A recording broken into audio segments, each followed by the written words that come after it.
Hello and thank you for tuning in. At the Property Guide, we aim to give you all of the information you need when investing in real estate or buying a home. We have a panel of the brightest, sharpest real estate analysts in the country who work with us every week to help you make smarter investments.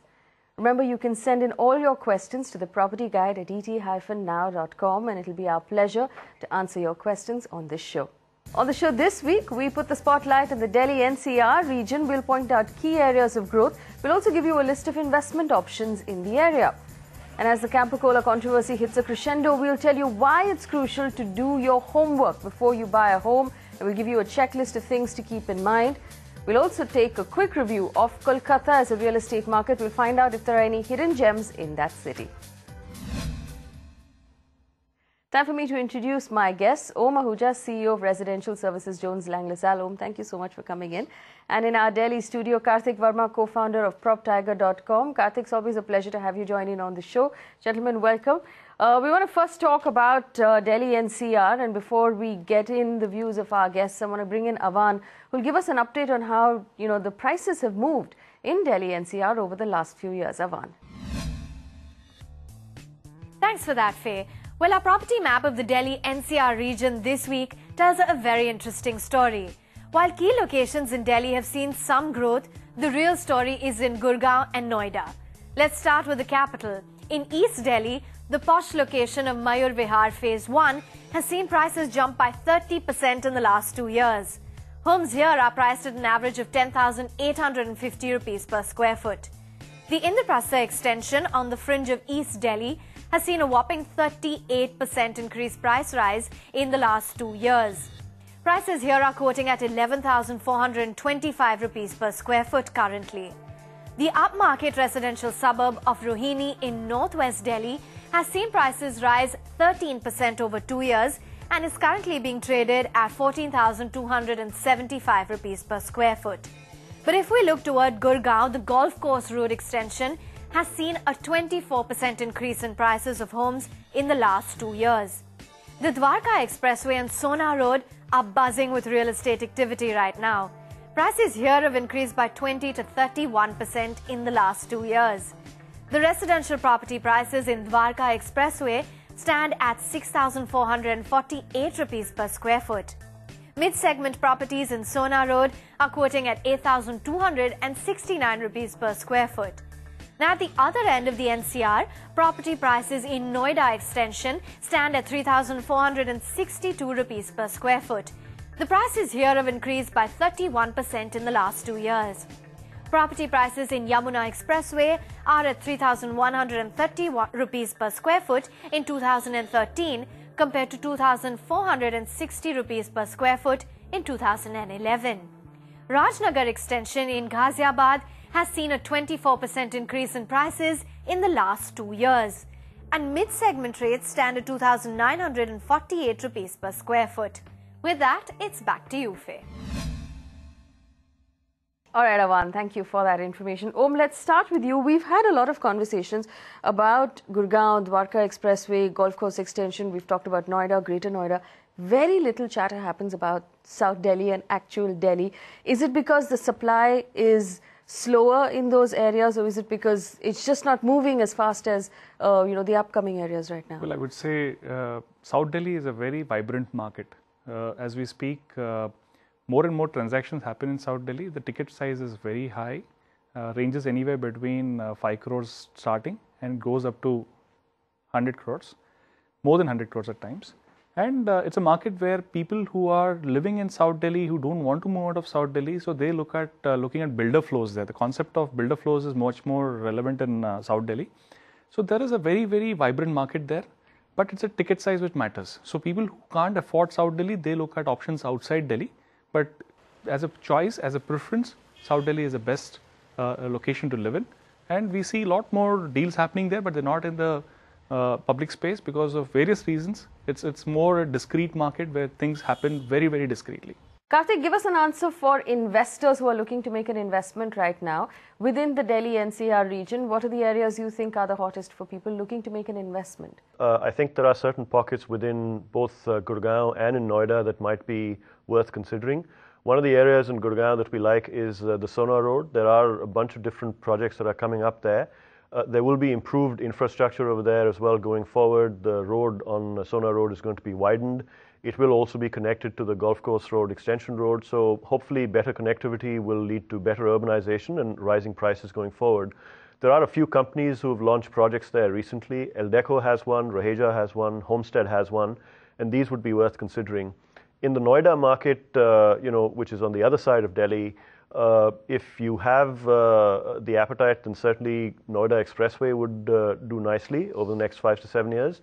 Otherwise, Yamuna Expressway in the coming 10 years is also, I think, a very good option. Let's also talk about Faridabad. There was a lot of attention on Gurgaon and Noida, but Faridabad is coming back into the limelight right now. For people who own homes there or who've bought homes there as investments, which we know they did, what's your advice to them? Does it make sense to hold on right now? Do you expect, brighter future for Faridabad? Well, I would say Faridabad does carry that kind of charm because it's not just a city in itself. It is basically an independent location in Delhi, NCR as a location. But I would say there's a lot more inclination towards typically the areas like New Gurgaon, which is emerging at this point of time. New Gurgaon is a little visionary considering the kind of development which is yet to happen, a lot more yet to see. The current focus has been getting diverted towards Southern Periphery Road. That's where the real action lies at this point of time. But yes, Faridabad, whoever has bought, there is upside in Faridabad. One can hold on to Faridabad rather than just switching and getting into newer areas. But if you're looking at somebody who has a budget, very limited budget, he can't afford golf course extension, he can't afford Sona Road. They are currently looking at options which are in Southern Periphery Road, or they're looking at New Gurgaon. But they're not venturing into Faridabad as an area. Also, Karthik, before we round up this discussion, tell us what your view is right now on Greater Noida. In the medium term, our view hasn't changed. There are certain individuals and constituencies who like living in Greater Noida, given proximity to office, etc., and the prices that are perhaps slightly better than what the expressway are. A lot of people, for investment purposes, choose not to invest money in Noida, just given that it's Uttar Pradesh and not Delhi and so on. But for people who are living over there and who want easy access and commute to their office, etc., I think it's a very desirable place to live and potentially to invest money as well. I'm going to give you a quick recap of everything our experts just told us. So all of those neighborhoods we're going to list out for you one more time. We also have our panel of experts who've put together a list of projects being launched in the NCR region that are worth considering. Take a look.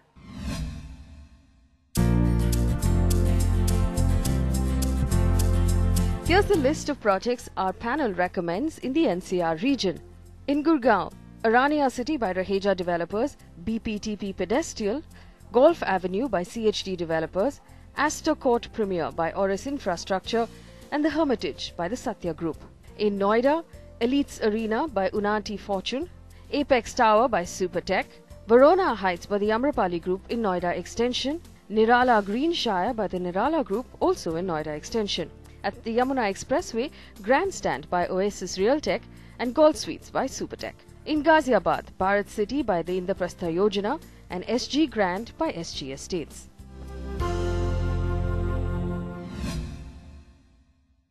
Alright, time for a few questions. Amit has written in, he wants to invest in a 3 or 4 bedroom apartment in Gurgaon with a budget of 1 to 1.2 crore rupees. Give him a few suggestions. What can he afford with 1.2 crore rupees in Gurgaon? I would say Gurgaon would be a difficulty with this kind of budget, but he can certainly look at areas like New Gurgaon. He can look at areas like Southern Periphery Road.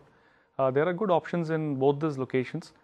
In New Gurgaon, preferably be very close to the highway. Don't venture into areas which are a little away from the highway. They may see growth at a very later stage in a long cycle. But I would say Southern Periphery Road in this budget looks to be very attractive. You will get a lot of options. Considering the budget, what you mentioned, you can afford a 3-bedroom hall kitchen. There can be options like, M3M as a project there. We have Paras as a project there. In New Gurgaon, we have multiple options, but Vatika can be looked upon. All right, so there you have it. The options are on your screen right now. It's time for us to take a very quick break. When we come back, we'll talk about Kolkata as a market. We'll also tell you what homework you should do before you buy property and what papers you should make sure your developer has. Don't go anywhere.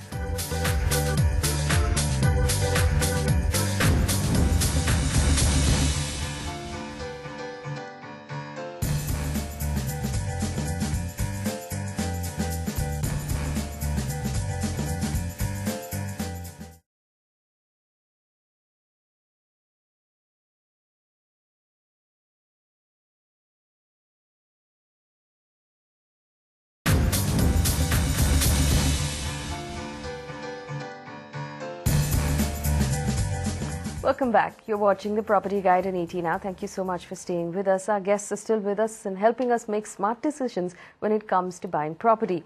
Now, I want to talk to you about the importance of doing due diligence before buying a home. Now, the planned demolition of those illegal floors at the campa-cola compound in Mumbai has been in the news for a while.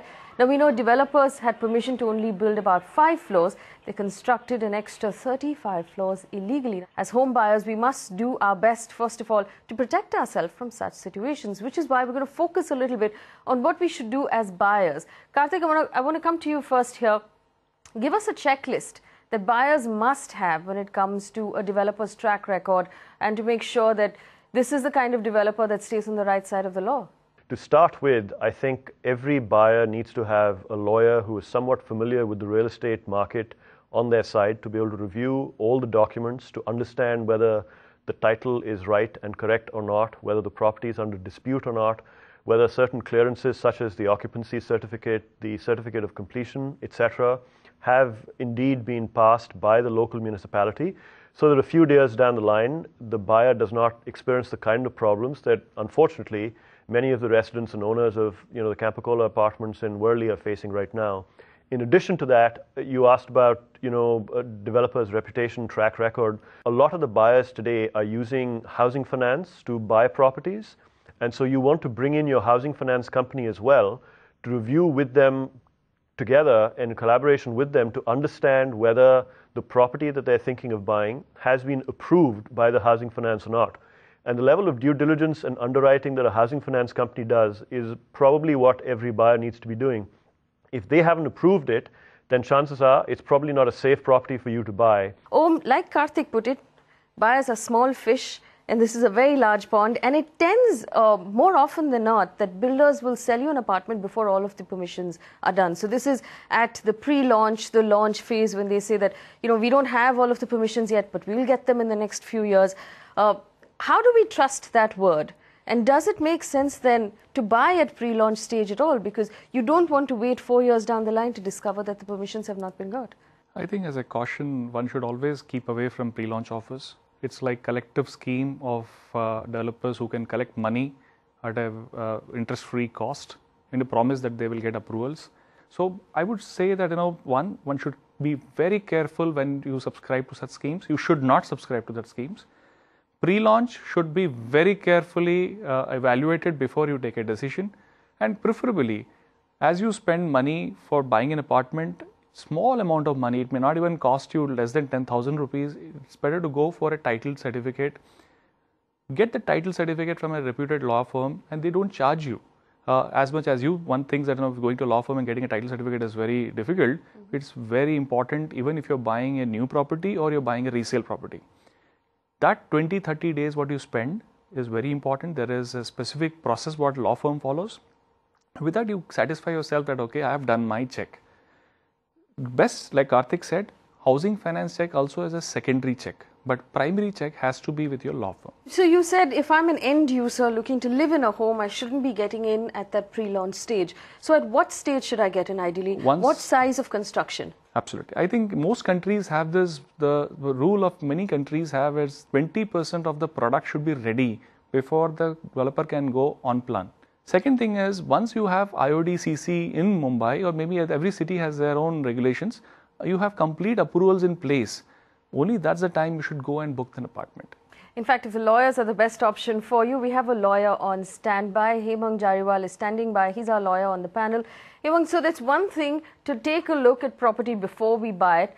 But I want you to answer this question for those of our viewers who are sitting at home, possibly worried about the fact that they've already bought apartments without clearances. Maybe they're living in an apartment without the right clearances. Legally, what can they do now? Viewers who are already have purchased flats and are having doubts whether the structure is legal or not, my humble suggestion is that please, under the RTI, make an application with the competent authority and please call for these documents: IOD, CC, occupation certificate, completion certificate and approved plan of your building. Once you make an RTI application calling upon the competent authority, within 30 days, they are duty bound to give you all these documents at your doorsteps. Once you have these documents in your hand, please see to it whether they are the approved plan shows the complete structure in that plan and whether the occupation certificate has been given by the competent authority and the completion certificate has been given by the authorities to you. If you have these documents, if everything is streamlined, then you need not worry.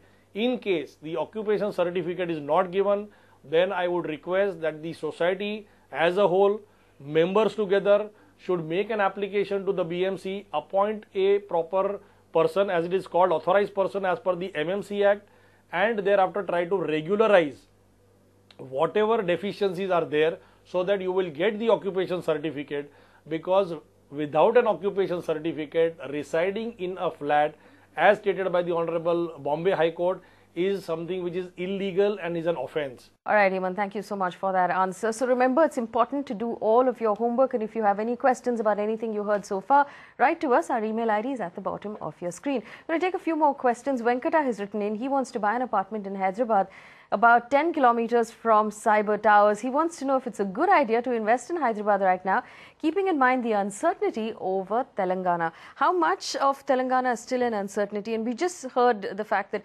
both governments at this point are really worried about safety in Hyderabad. So how much of that should worry an investor? Well, I would say value buying is very important. Entry price is very, very critical. So end of the day, if you're looking as an investment or you're looking at it as a personal use, I guess Hyderabad today, everything is factored in the price, the uncertainty, the law and order, the kind of political environment there. So that's the reason you get today a great product there at 4,000 rupees per square feet approximately. So I would say Hyderabad, considering the state or the city, is today advanced in terms of employment. In many, it actually supersedes many other cities in India in terms of employment creation. That gives us very high comfort. And second part is the supply. Specifically, when our friend is looking at which area in Hyderabad, he's taken a very right decision of choosing 10 kilometers radius. And this area doesn't have too much of supply today. There in some parts of Hyderabad, there may be supply, but this part of Hyderabad today, anything which is getting launched, buyers are coming and lapping it up. So my reading is he will not go wrong buying at this price. I can only see benefit from here. I can only see things getting improved from here, but you can't go wrong from these levels. We're going to take a very quick break. When we come back, we'll review the real estate market in Kolkata. We'll tell you if the IT parks there are making a difference or if it's a good investment option for you. Don't go anywhere.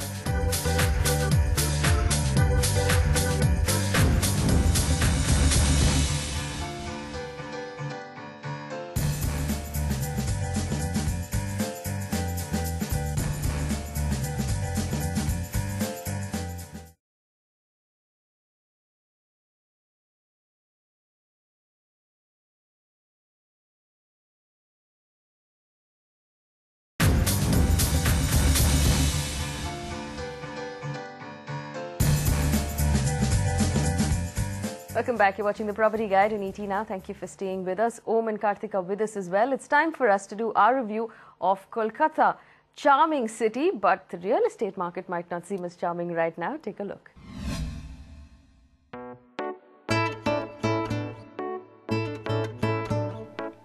Kolkata, once the capital of British India, has retained most of its old world charm. What it hasn't managed to retain is the life of its economy. Business in the city has been stagnant, limiting new job creation. And since there are very few people moving to Kolkata for jobs, the real estate market is driven mostly by demand from end users. Premium localities like Jodhpur Park and Southern Avenue have witnessed a drop in prices over the last 2 years, while areas in the peripheries have gained momentum. East Kolkata has become the preferred zone for both rental and outright sales thanks to the IT hub at Salt Lake. Neighbourhoods like Rajarhat and New Town are the most preferred locations for buyers, according to the Magic Bricks Prop Index, followed by Behala in the west and Garia in the south. Metro connectivity has only added interest to these areas. Kolkata is the lowest priced large city in the country, and demand is coming in largely for 2- and 3-bedroom apartments priced between 20 and 40 lakh rupees.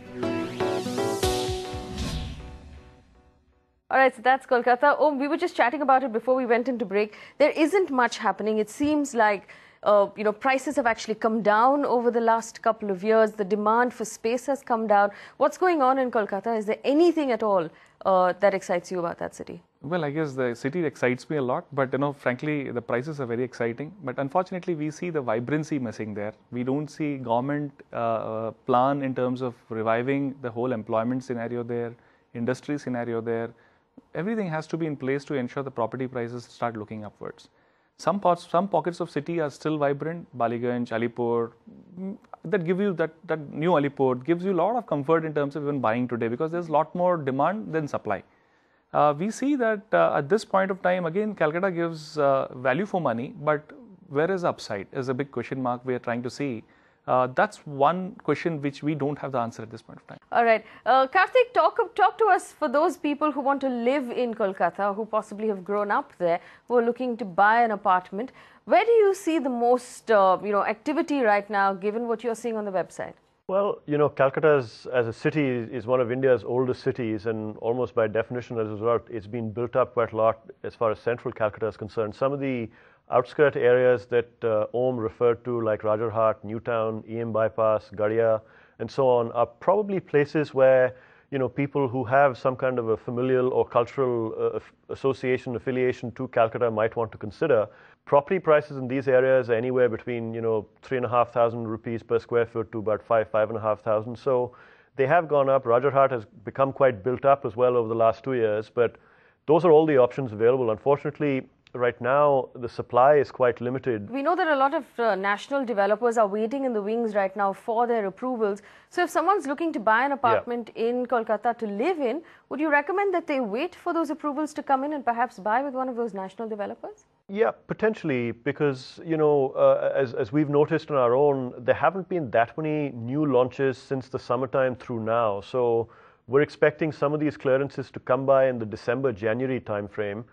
We're already just a few weeks away from December, and large national level developers like Tata or DLF or Unitech have all got projects in the work, including good brand name local developers like Srachi. So it's probably worth waiting for some of their projects. It's worth waiting for those national brands to come into Kolkata, but if you still want to buy right now, here's a list of projects that our experts recommend that are currently open for booking in Kolkata. Take a look. Here's a list of interesting projects in Kolkata right now. Green Heights by the Loharuka Group, priced at 3,800 rupees per square foot. Curiosity by Realtech Nirman. Gardenia by Signum Group. Aquaview by the Ideal Group. Waterfront by the Siddha Group. The Rajwada Grand and the Mayfair Bloom. Remember, if you have any more questions for our guests, feel free to write to us. Email ID is at the bottom of your screen. Karthik and Om, thank you so much for spending time with us this week. That's a wrap on the Property Guide. Thanks so much for watching.